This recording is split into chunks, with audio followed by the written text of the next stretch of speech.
So you have been doing this for quite some time, right? In your role as well, you are now a developer consultant. I've never had this episode before where I cover this particular role, developer consultant. So maybe you can tell us a little bit more for people out there. I'm sure there are some developer consultants who are listening to this podcast, but for those who are just normal developers in a product company or just in an enterprise, what do you think is the distinctive characteristics of a developer consultant versus just a normal developer? So as a development consultant, what that means is that I'm not necessarily focused into starting and finishing a project, and I'm not necessarily focused even on starting and finishing the task myself. What I'm doing in a team I work with, I might have several other responsibilities, but technically is getting people out of mud when they need that. So one of the first things I'm doing is that I'm answering questions where developers might get stuck, and I try to figure out a solution with them. Usually with this approach, they figure out the solution faster because I share with them my experience. So it sometimes even happens that I already have an answer for a question.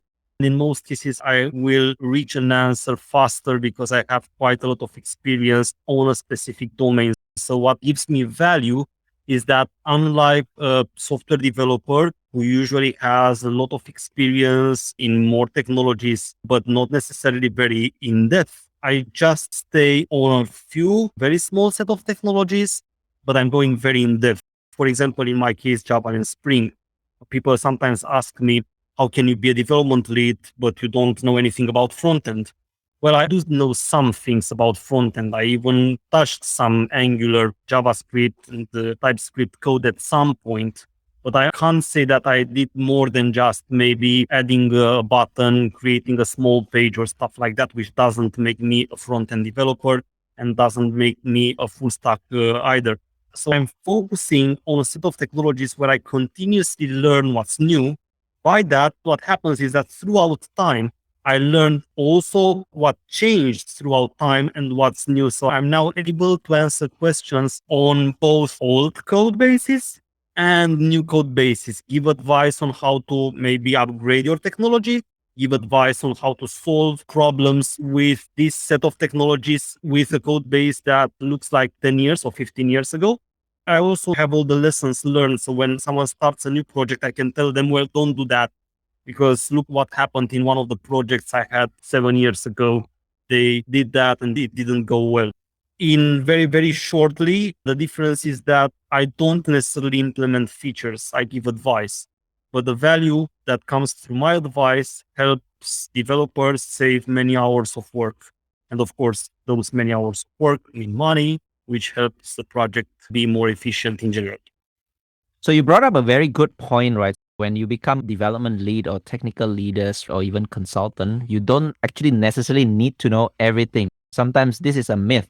When people look at consultants, they think, okay, they should know everything. Or if you look at your leaders, they think that you should know everything end to end, full stack developers, they say.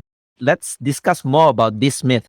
How do you become an effective development lead or consultant when you actually don't know end to end stuff? Like you don't know in depth about many other things. Yes, indeed, there are a lot of myths in this domain, and this is one of them. The truth is that the trust bond is the answer for this. You need to trust your team and they need to trust you. You work as an impediment resolver, but you don't have to solve the impediments yourself. So you do rely on your team. When I know that I have a project where I have, let's keep it very simple. So I have a database, I have a server side implemented with Spring, and I have a front end implemented with React. And maybe I deploy everything in a cloud environment with Kubernetes. Then I know for sure that I will need people experienced in these four areas. I need someone who is experienced in writing procedures on my SQL database. I need someone who is an expert in the backend, or I can be myself in this case because that's my area of expertise. But I will need an expert on the front end and I will need an expert on the cloud. I'm not an expert in all this and I will never be able to be because they are all of them very large domains with large number of technologies. You would learn in all of them. So you have to choose the people you need that are experienced in those areas and you do trust them and they do trust you. in the end, the team will solve their problems. You will just be there to support, to find the way who can actually help you in solving something. That's how I do it, at least. This brings to the next discussion I want to bring up. So let's say if you are as a consultant or a lead, so when you are maybe engaged with the customers, they come with a problem statement for sure, and they'll ask you something that actually you don't know.